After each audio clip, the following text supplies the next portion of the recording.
Perkenalkan, nama saya Kirei Tania Aurelia Mende, NIM 1974-2010-29, kelas A1 Hukum, semester 4, Fakultas Hukum, Universitas Pembangunan Indonesia, Manado.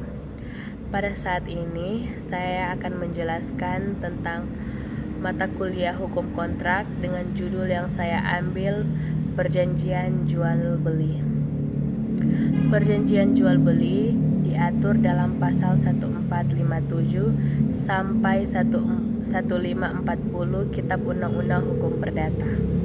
Menurut pasal 1457 Kitab Undang-Undang Hukum Perdata, jual beli adalah suatu persetujuan yang mengikat pihak penjual akan berjanji menyerahkan suatu barang atau benda, dan pihak lain yang bertindak sebagai pembeli akan berjanji diri untuk membayar dengan harga. Dari pengertian yang diberikan pasal 1457, persetujuan jual beli sekaligus membebankan dua kewajiban, yaitu yang pertama, kewajiban pihak penjual menyerahkan barang yang akan dijual kepada si pembeli, dan yang kedua, kewajiban pihak pembeli membayar harga barang yang dibeli kepada si penjual.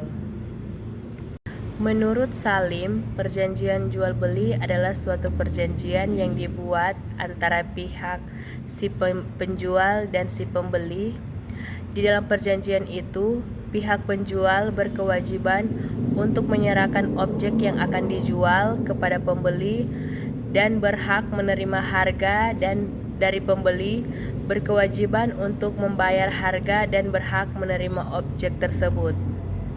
Unsur yang terkandung dalam definisi tersebut adalah yang pertama, adanya subjek hukum yaitu penjual dan pembeli.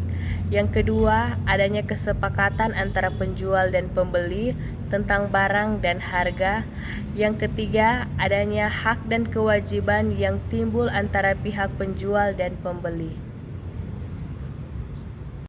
Pada saat ini, saya akan menjelaskan salah satu asas dan syarat sah perjanjian. Asas kebebasan berkontrak. Asas kebebasan berkontrak dapat dilihat dalam pasal 1338 ayat 1 Kitab Undang-Undang Hukum Perdata yang berbunyi, semua perjanjian yang dibuat secara sah berlaku sebagai undang-undang bagi mereka yang membuatnya. Asas kebebasan berkontrak adalah suatu asas yang memberikan kebebasan kepada para pihak untuk, yang pertama, membuat atau tidak membuat perjanjian. Yang kedua, mengadakan perjanjian dengan siapapun. Yang ketiga, menentukan isi perjanjian, pelaksanaan dan persyaratannya. Yang keempat, menentukan bentuk perjanjian, yaitu tertulis atau lisan. Asas kebebasan berkontrak merupakan asas yang paling penting di dalam perjanjian, karena di dalam asas ini tampak adanya ungkapan hak asasi manusia dalam membuat suatu perjanjian, serta memberi peluang bagi perkembangan hukum perjanjian.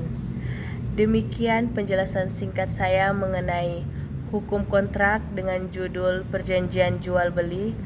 Pada saat ini, saya mengajak kepada adik-adik sekalian yang ingin melanjutkan studi di perguruan tinggi, mari bergabung bersama kami di Universitas Pembangunan Indonesia, Manado. Terima kasih.